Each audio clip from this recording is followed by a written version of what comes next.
நமஸ்காரம். உங்கள் கல்பனா ஸ்ரீகாந்த். தனுசு ராசி மற்றும் தனுசு லக்னத்துக்கு எப்படி இருக்குன்றதும் அதை எப்படி வின் பண்ண முடியுன்றதும் சொல்ல போகிறேன். என்ன மொட்டையாக சொல்கிறேன்னு பார்க்குறீங்களா? 2025 3 கிரகங்களுமே சனி பகவான், குரு பகவான், ராகு கேது எல்லாருமே பெயர்ச்சி ஆகிறாங்க. அப்போது நிறைய பேருக்கு டவுட்ஸ் என்னென்னா, இப்போ எப்படி இருக்கும், அப்போ எப்படி இருக்கும் அப்படின்றது. அந்த டவுட்ஸ்க்கு இப்போ என்னெல்லாம் பண்ணினா நீங்கள் வின் பண்ண முடியும், எதெல்லாம் பண்ணக்கூடாது, அடுத்த வருஷத்துக்காக காத்துட்ருக்கணும் அப்படின்ற முக்கியமான பதிவு தான் உங்களுக்கு நான் சொல்ல போகிறேன். ஸோ இது வரைக்கும் நீங்கள் சப்ஸ்கிரைப் பண்ணலைன்னா சப்ஸ்கிரைப் பண்ணிக்கோங்க, பெல் பட்டனை ப்ரெஸ் பண்ணுங்கள், ஆல் என்ற ஆப்ஷனை சூஸ் பண்ணிக்கோங்க. ஏன்னா தனுசு ராசி தனுசு லக்ன அன்பர்களுக்கு ஒரு கலவையான பலன் இருக்குது. இப்போது சனி பகவான் அவ்வளோ சூப்பராக இருக்கார், அடுத்தது அவ்வளோ திருப்திகரமாக இல்லை. ஆனால் ராகு சூப்பராக வரார், ராசிநாதன் குரு அருமையாக வரார். ஸோ இது எப்படி நீங்கள் எடுத்துக்கணும் அப்படின்றது தெளிவாக புரிஞ்சுக்கோங்க. ஏன்னா பொதுவாகவே தனுசு ராசி தனுசு லக்னம்னு கன்சல்டிங்க்கு வரும்போது எல்லாமே ஒரு குழப்பமான நிலை. மேக்சிமம் பேர் கேட்குறது என்ன தெரியுமா? 7 சனி முடிஞ்சிடுச்சா, நிஜமாக தானா, அப்படி ஒரு சிம்டம்மே தெரியல அப்படின்லாம் நீங்கள் கேட்குறீங்க இல்லையா? ஆமாம். ஏன்னா எல்லாமே ஒரு மிக்சராக போயிட்டுருக்கு. நிறைய பேருக்கு கண்ணுக்கு தெரியுது, ஆனால் அது ரீச் இல்லை. ஸோ எதை நம்புறதுன்னு புரியல. இதுதான் தனுசு ராசி மக்கள் இப்போ கஷ்டப்பட்டுட்டு இருக்கக்கூடிய விஷயங்கள். இதை தான் தெளிவுபடுத்துறதுக்கும் அதை வின்னிங் சீக்ரெட் எதை பண்ணினா எது தள்ளி வைக்கணும் அப்படின்றத நம்ம பார்க்க போகிறோம். சரி, சனி பகவானை பொறுத்த அளவுக்கு மட்டும் உங்களுக்கு இந்த மார்ச் எண்டு வரைக்கும் ரொம்ப ரொம்ப ரொம்ப ரொம்ப ஃபேவரபுளாக இருக்குது. ஸோ அனைத்து பிரச்சனைகளும் முடிக்கணும் அப்படின்னா சனி பகவான் தான் முக்கியமான காரகம்.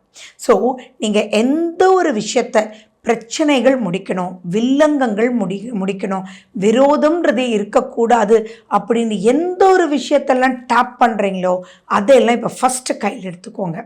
அவங்களோட போய் பேசுங்க, பிரச்சனையை முடிச்சுக்கோங்க. இப்போ எதிரிகள் இருக்கவே மாட்டாங்க. அதே மாதிரி விரோதிகள் அப்படின்னு நினைக்கிறவங்க நீங்கள் நினச்சா விரோதியாக இருப்பாங்க. ஆனால் நீங்கள் போய் பேசும்போது நான்லாம் எப்பயோ மறந்துட்டேனேப்பா, இப்போ என்ன நீ இத்தனை நாளாக அதையா நினச்சிட்ருக்க அப்படின்னு கேட்பாங்க. ஸோ இந்த டூலை நீங்கள் யூஸ் பண்ணிக்கணும். அதே மாதிரி பார்த்தீங்கன்னா அதனுடைய வளர்ச்சி தொடரும் வேற, புரியுதுங்களா? ஏன்னா குரு உங்களுடைய ராசிநாதன் 6ஆம் வீட்டிலேருந்து 7ஆம் வீட்டு வரைக்கும் போகிறார். ஸோ இப்போ நீங்கள் சுபம்னு சொல்லக்கூடிய விஷயங்களை கொஞ்சம் வெயிட் பண்ணுங்கள். அதாவது வீடு கட்டுறது, திருமணம் பண்ணணுன்றது, அதே மாதிரி ஒருத்தர் ஒரு பார்ட்னர்ஷிப் சேர்ந்து ஆரம்பிக்கணும் அப்படின்றது, பரஸ்பரம் நட்பை வச்சு அப்லிஃப்ட்மெண்ட் அப்படின்றது எதெல்லாம் நீங்கள் பார்ட்னர்ஷிப் அப்படின்ற ஒரு சப்ஜெக்டோடு வருமோ, அதாவது ஒரு பிஸ்னஸ் பண்ணிகிட்ருக்கீங்க, பிஸ்னஸ்க்கு பார்ட்னர்ஸ் யார் அப்படின்னா வாங்குறவங்களும் விற்கிறவங்களும் கஸ்டமர்ஸ். ஸோ அவங்களால வரக்கூடிய லாபம் அப்படின்ற விஷயமெல்லாம் உங்களுக்கு நெக்ஸ்ட்டு 2025க்கு அப்புறம், அதாவது 2025 மேக்கு அப்புறம் ரொம்ப நல்லாயிருக்கு. ஸோ நான் என்ன சொல்வேன்னா, கடுமையாக உழைச்சிட்டே இருங்க. அதில் எந்த ஒரு வெயிட்டிங் பீரியடும் வைக்க வேண்டாம். முயற்சிகள் எடுத்துக்கிட்டே இருங்க. ஆனால் ரிசல்ட்ஸ் அடுத்த மே மாதத்துக்கு அப்புறம் பிரமாதமாக இருக்குன்றது டவுட் இல்லை. ஆனால் அலைச்சல் அதிகமாக இருக்கும், புரியுதுங்களா? தனுசு ராசிக்கு 2 கலந்து தான் நான் சொல்லிகிட்ருக்கேன். நீங்கள் கீனாக ஸ்கிப் பண்ணாமல் லாஸ்ட் வரைக்கும் பார்த்தீங்கன்னா, நீங்கள் அதுவும் புரியலன்னா 2-3 தடவை கேட்டிங்கன்னா கூட இதை இப்படி பண்ணணும், அதை அப்படி பண்ணணும் அப்படின்றது நீங்களே பிரித்து ப்ரொசீட் பண்ணிடலாம். ஏன்னா உங்களுக்கு கன்ஃபியூஷன் அப்படின்றது பல விஷயத்தில் இருக்கும்.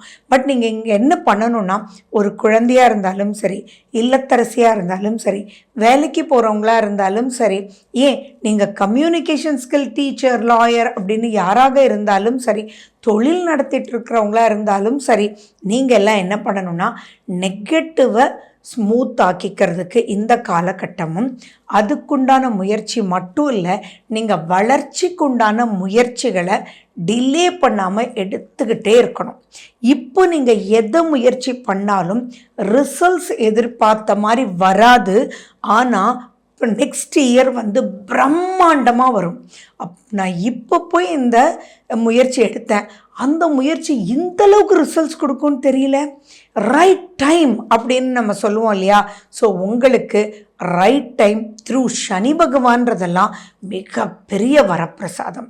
அடுத்தது குருவும் சேர்றார் அப்படின்னு சொல்லும்போது கவலைப்பட வேண்டிய அவசியங்கள் இல்லை. ஏன்னா அர்த்தமாஷ்ட சனி அப்படின்றது 4ஆம் வீட்டுக்கு வந்தாலும் அலைச்சலை அதிகப்படுத்துவார். ஆனால் குரு அந்த பீரியடில் மூவ் பண்ண 3 பெயர்ச்சிகளில் 2 பெயர்ச்சிகள் சாதகமாக இருக்கார்.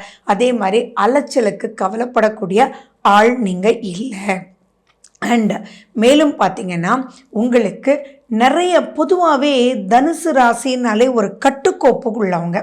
தனுசுக்கு மட்டும் கரெக்டான ஒரு குரு கிடைச்சிட்டாருன்னா போதும், எப்படிப்பட்ட விஷயத்தையும் அவங்களால டேக்கிள் பண்ண முடியும். ஸோ அடுத்த ரவுண்ட் அதாவது 2025 ஏப்ரலுக்கு மேலே குரு பிரமாதமாக வராருன்னு சொல்லும்போது அந்த அலைச்சல்ன்ற விஷயமும் உங்களுக்கு சரியாயிடும். ஸோ இப்போ குட் பை சனி, அதாவது positive to Shani. And next வரக்கூடிய ரவுண்ட் சனியினுடைய நெகட்டிவிட்டி இருந்தாலும் கவலைப்படாமல் வீர நடை போட்டு நீங்கள் ப்ரொசீட் பண்ணலாம் அப்படின்றது மட்டும் ஞாபகம் வச்சுக்கோங்க. நிறைய புது உறவுகள் வரும். நிறைய உங்களுக்கு மெச்சூரிட்டி கிடைச்சிருச்சு. எல்லா பக்கத்துலேயும் அடி. குழந்தைகளாக இருந்தாலும் புது திருமணமானவங்க, ஒன்றுமே புரியலை, உங்கள் மேலே மிஸ்டேக்கே இல்லாமல் உங்கள் மேலே ப்ளேம்ஸ் அப்படின்றவங்களுக்கெல்லாம் இனி வரக்கூடிய காலங்கள் ஒரு பொன்னான காலமாக தான் இருக்குது. அதே மாதிரி நீங்கள் இப்படி இருங்க அப்படி இருங்கன்னு தனுசுக்கு பெருசாக சொல்ல தேவையில்லை. பொதுவாகவே குரு அனுகிரகம் பெற்றவங்க என்ன உங்களுடைய அப்லிஃப்ட்மெண்ட் ஆர் இது நீங்கள் பார்க்கல. You really did not deserve what you really desire அப்படின்றது தான் பாயிண்டே ஒழிய, பட் அது எல்லாமே உங்களுக்கு நல்ல விமோச்சனம் கொடுக்கக்கூடிய அமைப்பில் தான் இருக்குது. அண்ட் மேலும் இப்போ நீங்கள் பண்ண வேண்டியதெல்லாம் என்ன அப்படின்னா, நிறைய கால்குலேட் பண்ணுங்கள்.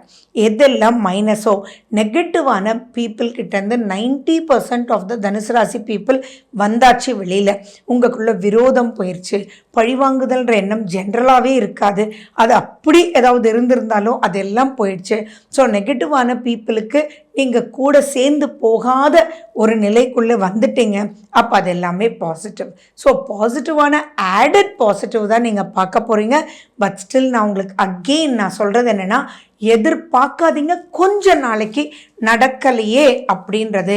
ஏன்னா இப்போ எப்படின்னா, நீங்கள் வீடு கட்டணும்னு ஆசைப்படுவோம், ஆனால் ஃபவுண்டேஷன் போடும்போது ஏன்னா இன்னும் வரலன்னு சொல்லுவோம். சரின்னு சொல்லி செங்கல்லாம் கட்டிடுவாங்க கடகடன்னு. ஆனால் சூப்பராக வந்துடும் நினச்சா இன்டீரியர் எடுப்பான், ஜவ்வு இழுத்துக்கிட்டே இருக்கும். அந்த மாதிரி ஒரு மனோநிலையில் தான் தனுசு ராசி தனுசு லக்ன அன்பர்கள் இருக்கீங்க. அதெல்லாம் பூர்த்தியாகி சூப்பராக வரப்போகிறீங்க. அதனால் கவலைப்பட வேண்டிய அவசியங்கள் இல்லை. அண்ட் 9ஆம் வீட்டுக்கு கேது ட்ராவல் பண்ணுவார். அந்த காலகட்டம் நான் ராகு கேதுனுடைய பெயர்ச்சியை பற்றி உங்களுக்கு நான் பேசுவேன். அப்போ கேதுக்கு இம்பார்ட்டன்ஸ் கொடுத்து நிறைய பாயிண்ட்ஸ் உங்களுக்கு சொல்லுவேன். ஸோ அதை மட்டும் நீங்கள் கிளியராக கேட்டு ப்ரொசீட் பண்ணுங்கள். இப்போது இன்னொரு விஷயம் உங்களுக்கு வின்னிங் சீக்ரெட் என்ன அப்படின்னா, ஏன்னா உங்களுக்கு மற்றதெல்லாம் சொல்லிட்டேன். என்னென்னா, சுய ஜாதகத்தில் இப்போ நடக்கிற திசா புத்தி மட்டும் ப்ளீஸ் பார்த்துருங்க, அந்தரத்தையும் பார்த்துருங்க. அதை பார்த்துட்டு எப்படி மூவ் பண்ணி எடுத்துகிட்டு போகணும் அப்படின்றத நீங்கள் உங்களுக்கு பிடிச்ச அஸ்ட்ராலஜர்ட்டையோ அல்லது உங்கள் குடும்ப அஸ்ட்ராலஜர்ட்டையோ கேட்டு ப்ரொசீட் பண்ணிங்கன்னா பிரம்மாண்டமான வளர்ச்சி. அடுத்த ஸ்டேஜுக்கு, அதாவது படிச்சுட்டு இருக்கிறீங்க, வேலை கிடைக்கல வேலை கிடைக்கும், கல்யாணம் ஆகலை கல்யாணம் கிடைக்கும், பிஸ்னஸ் பண்ணணும் அந்த பிஸ்னஸ் அபிவிருத்தி ஆகும். ஸோ எல்லாமே பாசிட்டிவான ட்ராக் கண்ணுக்கு முன்னாடி இருக்குது. ஸோ வெற்றி நிச்சயம், கவலை வேண்டாம். பட் நான் சொன்ன சின்ன சின்ன டிப்ஸை மட்டும் நீங்கள் ஃபாலோ பண்ணுங்கள். ஓகே, வாழ்க வளமுடன். நன்றி, வணக்கம்.